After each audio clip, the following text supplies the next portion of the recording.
Ծիծեռնակաբերդի հուշահամալիրում աղոթք է հնչել ննջեցյալների հոգու հանգստության համար, ամենայն հայոց հայրապետ Գարեգին II-ի նախագահությամբ։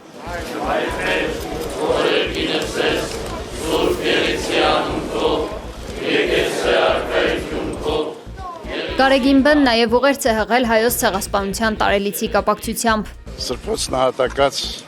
նվիրական այսօրը մենք մեր եկեղեցականացից հետ աղոթք առ Աստված բարձրացրեցինք հայցով, որ Տերը իր շնորհը, սերը եւ խաղաղությունը հղի մեր ժողովրդի կյանքին, որպեսզի ազգս հայոց սիրով միաբան, համերաշխ եւ ոգով աննկուն դիմագրավի իր կյանքի բոլոր փորձությունները։